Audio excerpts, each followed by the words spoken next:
로마서 2장 29절에요. 이면적 유대인과 표면적 유대인이라는 표현 혹시 들어보셨나요?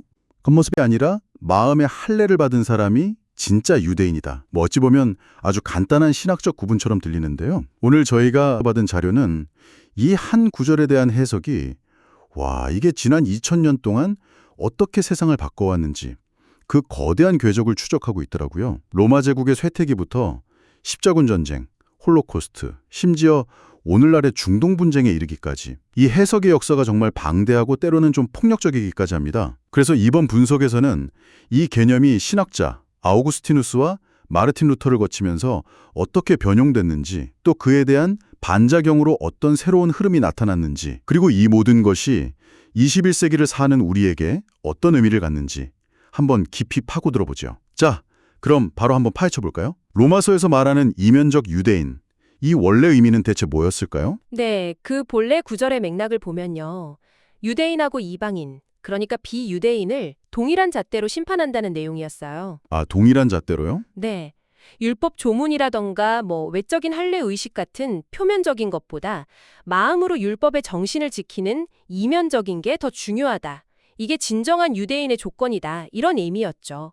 보내주신 자료에서도 강조하듯이 처음부터 교회가 유대인을 대체한다는 개념과는 거리가 아주 멀었어요. 잠깐만요. 그럼 원래 의도는 유대인과 이방인을 어떻게 보면 포용하려는 거였는데 이게 어떻게 교회가 유대인을 대체했다는 완전히 정반대의 논리로 뒤바뀌게 된 거죠? 자료에서는 그 시작점으로 아우구스티누스를 지목하던데 이건 거의 비약 아닌가요? 정말 예리한 지적이세요. 바로 그 지점이 신학사에서 가장 거대한 전환 중 하나거든요. 아, 그런가요? 아우구스티누스는 이면적 유대인이라는 표현 대신에 영적 이스라엘과 육적 이스라엘이라는 이분법을 썼어요. 영적 그리고 육적 이스라엘요? 네, 그 근거로 사무엘상에 나오는 한 장면을 인용하는데요. 사울 왕이 사무엘의 옷자락을 붙잡다가 찢어지는 장면이에요. 아, 네, 기억나요. 아우구스티누스는 여기서 이스라엘 왕국이 다음 왕인 다윗이 아니라 그리스도에게 넘어갔다고 주장했죠. 옷자락이 찢어진 것처럼요. 그렇죠. 이스라엘 나라가 찢어져서 왕보다 나은 이웃인 그리스도에게 주어졌다. 그리고 바로 교회가 그 새로운 영적 이스라엘이다라고 선언을 한 겁니다. 와, 한 사람의 아이디어가 역사에 이렇게 거대한 파장을 일으킬 수 있다는 게 정말 놀랍네요. 아우구스티누스가 신공론을 썼을 때는 로마 제국이 쇠퇴하면서 기독교인들 때문에 재앙이 온다 이런 비난에 맞서려고 썼다고 하잖아요. 맞습니다. 그런데 그가 제시한 하나님의 도성이라는 개념이 의도와는 전혀 다르게 한 600년 뒤에 군인들의 칼에 정당성을 부여할 거라고는 상상도 못했겠죠? 맞아요. 그의 사상이 일종의 신학적 허가증처럼 사용된 셈이에요. 신학적 허가증이요? 네. 지상에 하나님의 도성을 건설해야 한다는 그 개념이 십자군 전쟁 당시에 예루살렘 정복 그리고 그 과정에서 벌어진 유대인 학살을 정당화하는 논리로 악용된 겁니다. 아우구스티누스가 직접 폭력을 주장한 건 아니지만 그가 만든 신학적 프레임이 후대의 폭력의 근거를 제공한 거죠. 의도와 결과가 이렇게까지 달라질 수 있다는 게 정말 무서운 지점이네요. 네, 그렇죠. 자, 아우구스티누스가 로마 제국 말기에 교회의 신학적 토대를 다졌다면 1000년 뒤 유럽을 뒤흔든 종교개혁의 중심에는 마르틴 루터가 있었죠. 이 보내주신 자료를 보니까 놀랍게도 그 역시 아우구스티누스와 비슷한 궤적을 그리게 되더라고요. 네, 정말 흥미로운 평행이론이죠. 루터는 처음에 유대인에게 굉장히 호의적이었어요. 오, 호의적이었다고요? 보통 굉장히 비판적이었다고 알려져 있지 않나요? 처음에는 아니었어요. 같은 카톨릭으로부터 핍박받는 입장에서 일종의 동병살련도 느꼈고, 무엇보다 자신의 개혁사상으로 유대인들이 곧 기독교로 개종할 거라고 굳게 믿었죠. 아, 개종할 거라는 기대가 있었군요. 네. 하지만 그의 기대와 달리 유대인들이 개종하지 않자 그는 말년에 유대인과 그들의 거짓말에 관하여라는 책을 통해서 극도로 적대적인 태도로 돌아섰어요. 바로 이 부분에서 이 보내준 자료를 읽다가 제가 잠시 멈칫했어요. 루터의 글이 나치의 사상적 배경이 되었다는 건데 이게 그냥 학문적인 연결고리를 넘어서는 거더라고요. 자료에 따르면 실제 홀로코스트를 실행했던 나치 당원이나 군인들의 90% 이상이 가톨릭 신자는 루터교 신자들이었다고요. 이건 차원이 다른 이야기인데요. 맞아요. 그래서 이 문제를 가볍게 볼 수가 없는 겁니다. 수세기에 걸쳐 형성된 이 대체 신학, 즉 교회가 영적 이스라엘이고 기존의 유대인들은 끝났다는 이 사상이요. 이게 유대인을 신학적으로 그리고 문화적으로 배제하고 심지어 비인간화하는 분위기를 사회 전반에 만들었다는 게 자료의 분석이에요. 비인간화까지요? 네. 이스라엘의 일부 홀로코스트 교육에서는 아우구스투스와 루터를 각각 주범 1호, 2호처럼 지목한다는 이야기가 있을 정도라고 하니까요. 와우, 주범이라고요? 물론 공식적인 입장은 아니지만 그만큼 이들의 사상이 유대인을 향한 증오의 사상적 배경을 제공했다고 보는 거죠. 그러니까 핵심은 루터가 직접 유대인을 죽여라 이렇게 말하지 않았더라도 그가 만든 신학적 프레임이 수백 년 뒤 홀로코스트라는 끔찍한 기괴의 윤활유 역할을 했다는 거군요. 바로 그 점입니다. 평범하고 신앙심 깊은 사람들이 어떻게 그런 끔찍한 일에 가담할 수 있었을까 하는 의문에 대한 하나의 대답이 될 수도 있겠네요. 네, 신학이 개인의 신앙을 넘어서 사회 구조와 역사에 어떤 영향을 미치는지 보여주는 가장 비극적인 사례 중 하나죠. 이렇게 수세기 동안 대체 신학이 주류를 이룬 후에 정반대의 주장이 등장했다고 하는데요. 자료에서는 이걸 세대주의라고 부르더라고요. 네, 1850년대 존 넬슨 다비라는 인물로부터 시작된 흐름이에요. 세대주의의 핵심을 한마디로 요약하면 교회가 이스라엘을 대체한 것이 아니다. 아, 대체한 게 아니다. 네, 그리고 성경에 기록된 이스라엘에 대한 약속은 문자 그대로 성취될 것이다 라는 믿음이에요. 좀 더 쉽게 비유해 주실 수 있나요? 쉽게 비유하자면 대체 신학이 교회가 이스라엘의 역할을 이어받았으니 이제 이스라엘은 역사라는 연극 무대에서 퇴장했다고 본다면 아, 역할 끝났으니 나가라 이거군요. 그렇죠.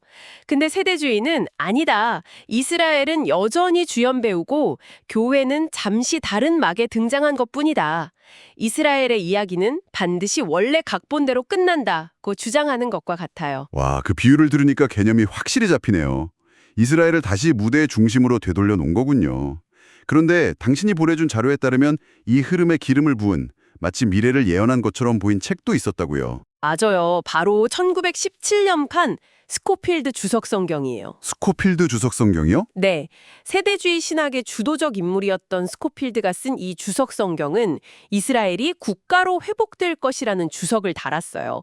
그런데 정말 놀랍게도 31년 뒤인 1948년에 실제로 이스라엘이 독립하면서 이 예언처럼 보이는 주석이 세대주의 신학에 엄청난 설득력을 부여했어요. 그럴 수밖에 없었겠네요. 사람들은 아우구스티누스나 루터가 틀렸구나. 이스라엘은 사라진 게 아니었어 라고 생각하게 된 거죠. 이렇게 보니 정말 신학의 시계추가 한쪽 끝에서 다른 쪽 끝으로 극단적으로 움직인 것 같네요.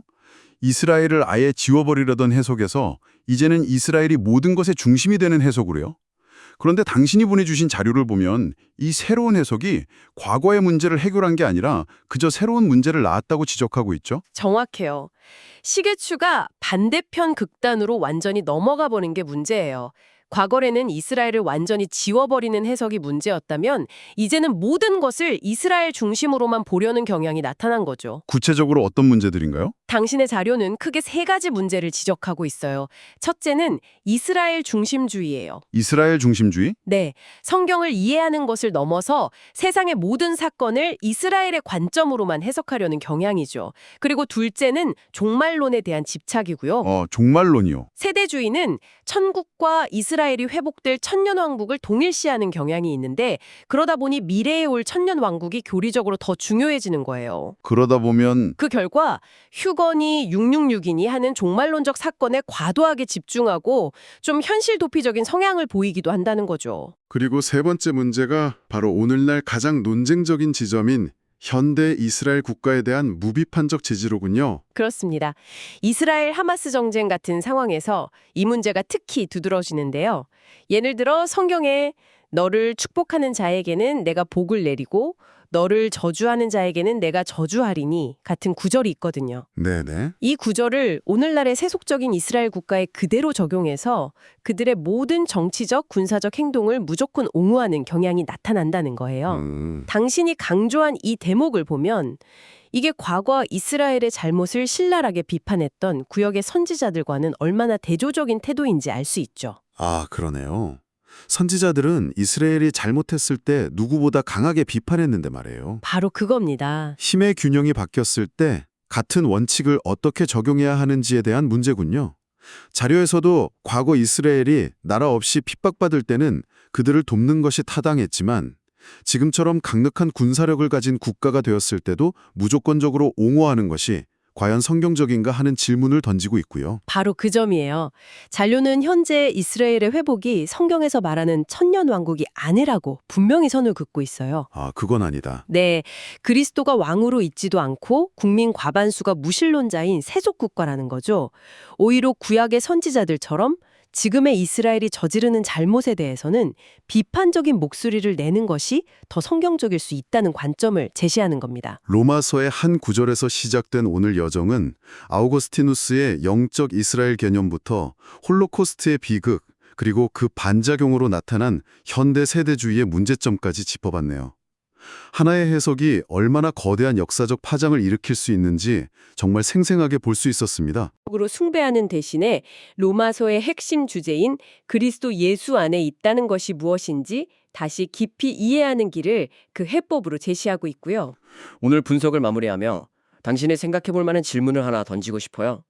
당신의 자료는 신학적으로는 사람이 성전이라고 가르치면서도 실제로는 과거 성전 양식을 본뜬 웅장한 교회 건물을 지어온 기독교의 역사를 지적하더라고요. 네, 흥미로운 지적이죠. 스테인드 글라스와 높은 천장이 있는 성당에 들어가면 경건한 분위기에 압도되지만 만약 사람이 성전이라는 믿음이 진짜였다면 건물은 그런 모습이 아니라 뭐랄까 더 많은 사람이 모이기 편한 경기장 같은 실용적인 모습이어야 하지 않았을까요? 일리 있는 질문이네요. 우리가 어떤 신념을 진정으로 믿는다면 그것은 우리의 생각뿐만 아니라 우리가 살아가는 물리적인 공간과 행동 양식까지 근본적으로 바꿔야 하지 않을까요? 오늘날 당신은 스스로 믿는다고 말하는 가치와는 다른 어떤 무의식적인 성전을 짓고 있지는 않으신가요?